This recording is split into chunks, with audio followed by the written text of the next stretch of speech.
The practical reality is based on one statement from Sanskrit. Yad Bhavam Tad Bhavati, which means you become as you think. You become as you think. Fundamentally, everyone has to change his or her thinking. There is no way that you can change anyone unless that person wants to change the way they think. There are millions of thoughts that pass through the mind. Do we need them all? No. And what are the thoughts like? Most of them are based on fear, anxiety, insecurity. Most of the thoughts are about how am I going to survive in this world? Is my money situation going to be all right? Is my relationship going to be intact? Is my health going to be okay? We are constantly being plagued by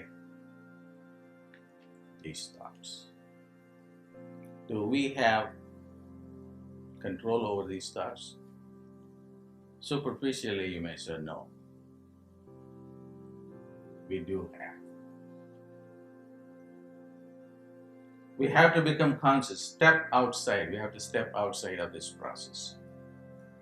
We are not just victims to our thoughts. The Tibetan Buddhists have a very beautiful saying about this process. They say the thoughts are our guests. They check in and check out. You are the host.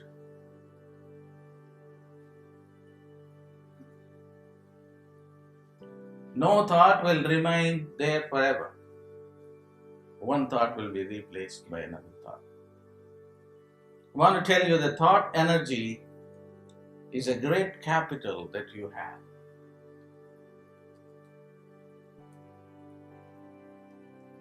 There is nothing that you cannot accomplish with this thought. Yad Bhavam Tad Bhavati. You become as you think. It's a very poor translation.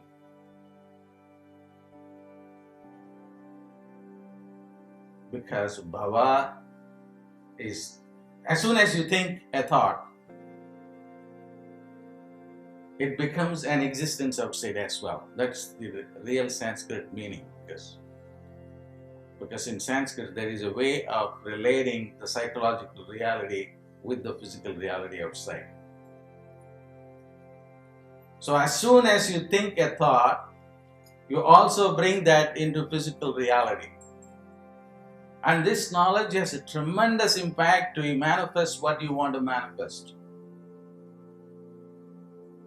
The yogic way of manifesting things is thought manifestation. You think a thought and manifest the thought. And you do it very, very easily. I have two examples.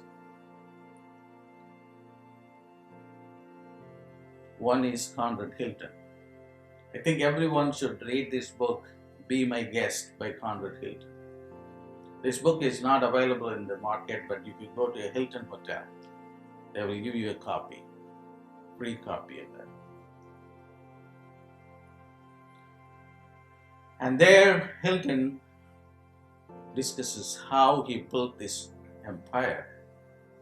And he was born in a very, very humble family with no money, with 8 children. One day he saw in the newspaper a picture of Waldorf Astoria. You know that hotel in Manhattan. He just fell in love with that picture.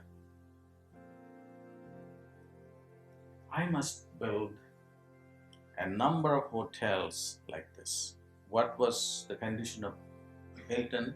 He was a boy who had no desk of his own. The family was so poor. It took several years, several months for him to get a desk of his own.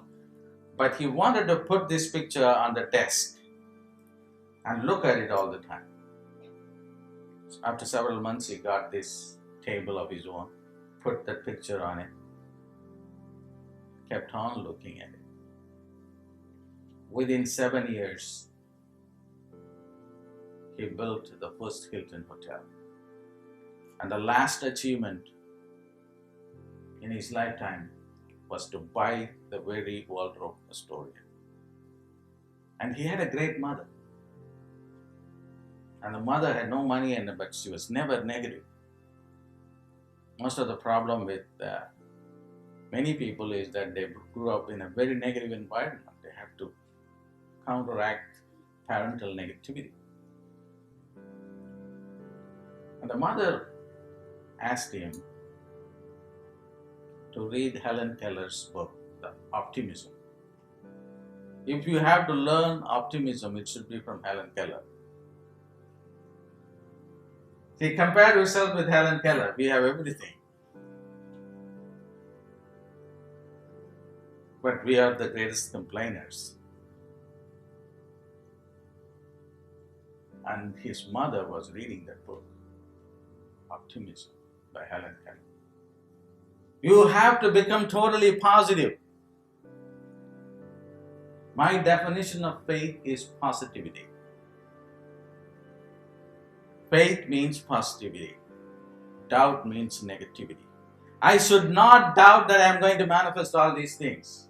And if I doubt, then I will not. Why? Because I doubt. That's why thinking is very, very important. Napoleon Hill went about interviewing people who made millions and millions of dollars and became successful businessmen. And he wrote a book. What's that book? Think and Grow Rich.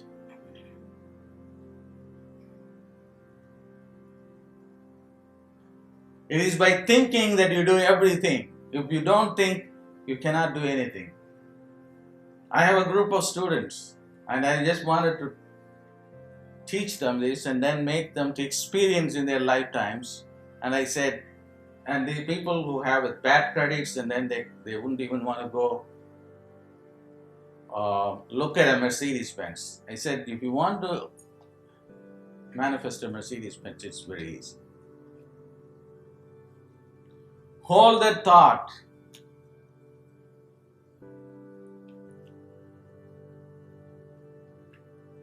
Because this thought reality here is not different from the physical reality.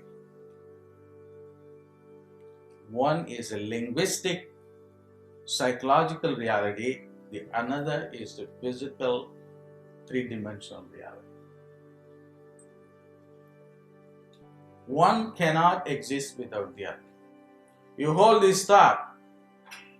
If you want to manifest anything, if it's a Mercedes-Benz, you just go on saying this. Mercedes-Benz, Mercedes-Benz, Mercedes-Benz, Mercedes-Benz, Mercedes-Benz, Mercedes-Benz, Mercedes-Benz, Mercedes-Benz.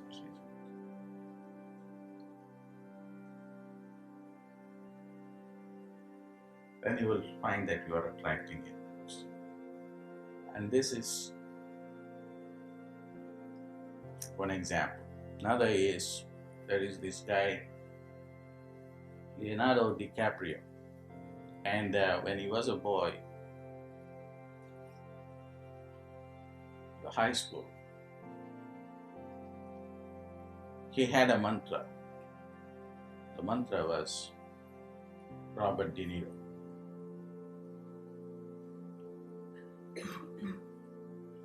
All that he wanted to do in his life was to become Robert De Niro. Robert De Niro was his mantra. He used to dress like Robert De Niro, walk like Robert De Niro, eat like Robert De Niro. Whole consciousness was filled with Robert De Niro. He writes in his book. I read this in his biography. I am Robert De Niro, I am Robert De Niro, I am Robert De Niro, I am Robert De Niro, I am Robert De Niro, I am Robert De Niro.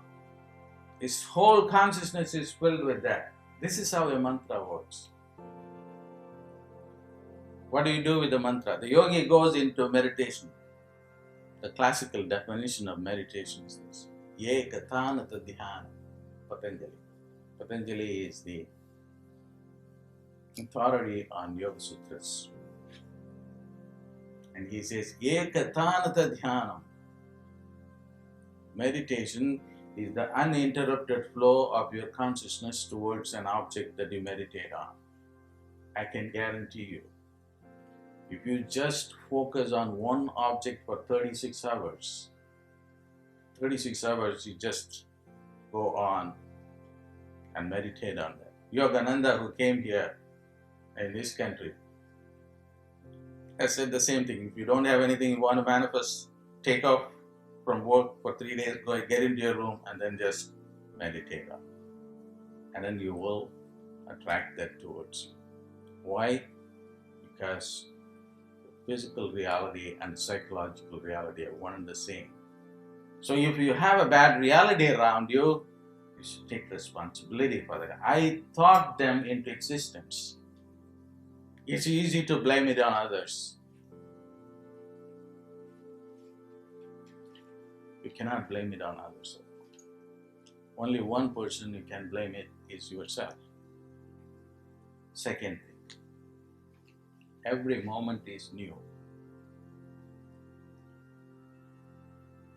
Every moment is new. So far you have not manifested anything. So far everything has gone wrong. But you live in a brand new moment. Every moment is new. Don't connect to the past or the future moment.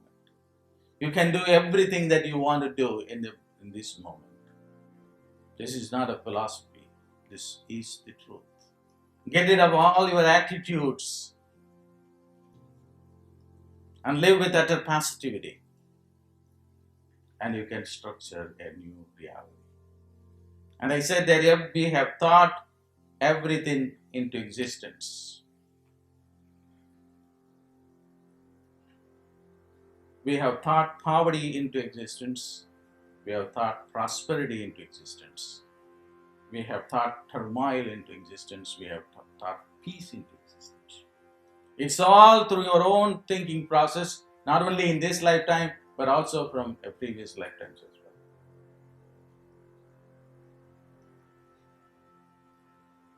How can you change it? How can you change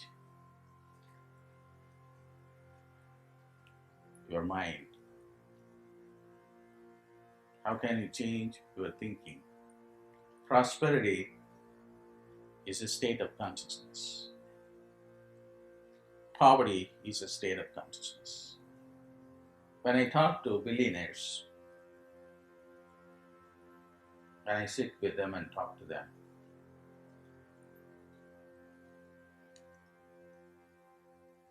all that they have in their mind is how to make more money. How can I make more money? Don't talk about God, don't talk about consciousness. My consciousness is how I can make more money. And this is all over the world. I go all over the world.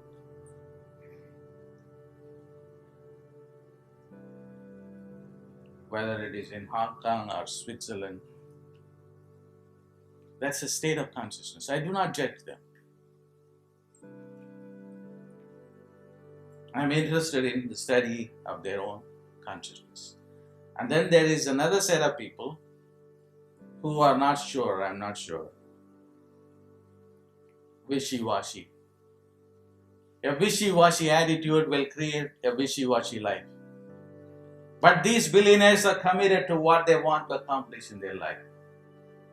And I spent a lot of my time in the universities. And I know what the professors want there. They want fame, publications. That is their attitude. And then I have also worked with a group of people who have no money. Absolutely no money.